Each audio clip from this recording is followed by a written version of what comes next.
Good morning, D11. I am UM Clark Macasio from Apex 11 branch. And for today's training, ang topic natin is Insurance 101. Of course, before we proceed sa mga special topics natin, like sales process, product knowledge, and paano mag-navigate ng mga Cube app, very important for us na magkaroon ng introduction with Insurance 101. So for today's training, meron lang tayong mga i-discuss na mga iilan ng mga terminologies. So para magkaroon lang kayo ng clear idea, meron tayong dalawang license na pwedeng i-explore. Meron tayong traditional license and meron tayong VUL or variable license. So umpisahan natin sa first type of insurance or yung variable or tinatawag din na VUL. Para simple nyo mas maintindihan, no, VUL or variable, so basically ito lang yung tinatawag din nila na InsurAvest. So insurance with investment. So basically meron siyang insurance coverage or protection coverage, no, nandiyan yung mga critical illness, death benefit, or pwede rin mga hospital reimbursement, and meron din siyang kasama, no, na investment component or ito yung kumbaga part na pwedeng i-withdraw ni client. So especially ngayon, no, mas marami na rin ang mga proactive na mga clients natin and Filipinos na gusto nila once na nag-start sila ng plan, nakakapagtabi na sila and at the same time, meron na rin protection coverage. So yung mga products ni FWD na mga VUL is mas i-discuss natin yan further sa mga susunod na topics. So sagutin natin itong tanong, saan napupunta ang monthly premium ni client? Syempre, no, pwede nyo ma-encounter ito during client meeting. Para mas maintindihan natin, itong word na premium is ito yung term na ginagamit natin for payment ng policy ni client. So may option si client na kung gusto niyo ng monthly, quarterly, semi-annual, or annual. So saan nga ba napupunta ang premium or hulog ni client? First is sa insurance or sa protection coverage. Tulad ng nabanggit ko kanina, no, pwede itong mapunta sa death benefit, pwede makapag-claim si client if na-diagnose ng critical illness. Meron tayong major and minor critical illness, no, dito sa FWD. Meron din, no, if due to accident yung cause ng pagkawala. Hospitalization, if ma-admit or ma-confine si client, is meron din siyang ma-reimburse. And at the same time, meron din tayong waiver of premium na if ever man, no, na ma-diagnose sa critical illness si client, is hindi niya naisipin yung mga future premiums niya. Ang kinagandahan with VUL or variable plans, no, is meron na rin siyang investment component. Ibig sabihin, no, meron na siyang kumbaga forced savings na eventually pwede niyang i-partial withdraw or i-full withdrawal.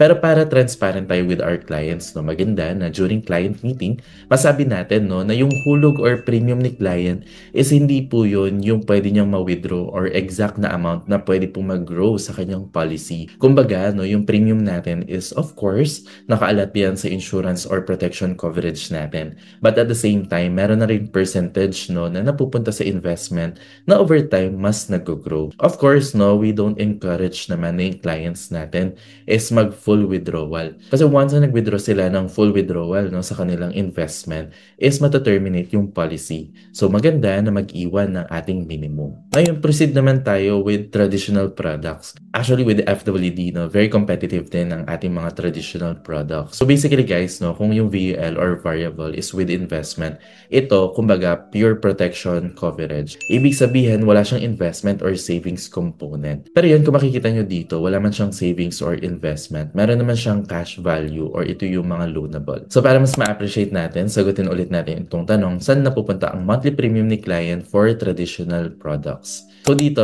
purely napupunta siya sa insurance or protection coverage. No, meron siyang death benefit, critical illness, accident, hospitalization, waiver, no. Same naman sa pwede nyo ma-enjoy with variable.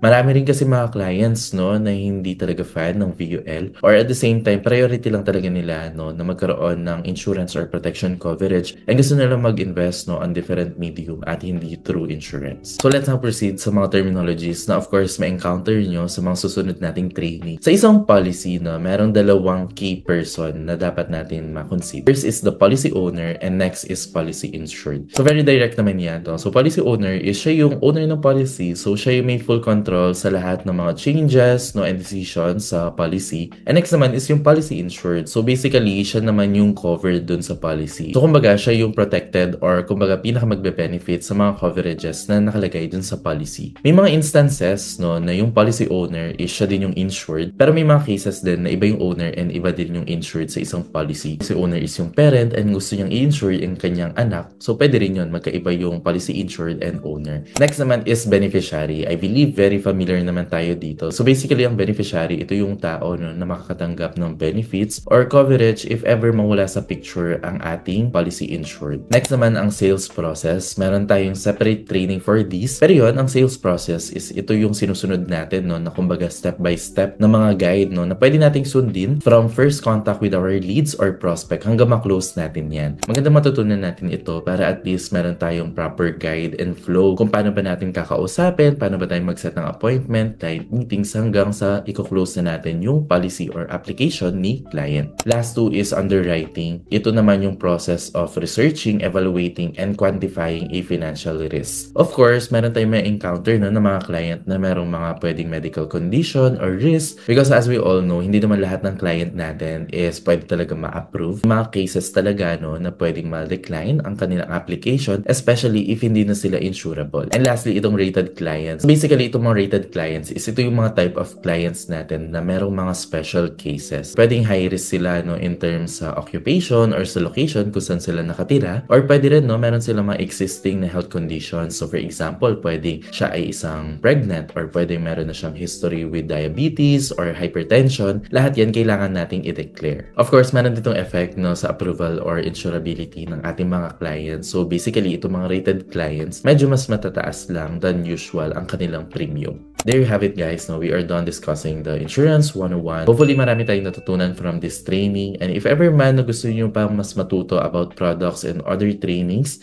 panoorin nyo lang yung other training videos natin. Thank you guys for listening.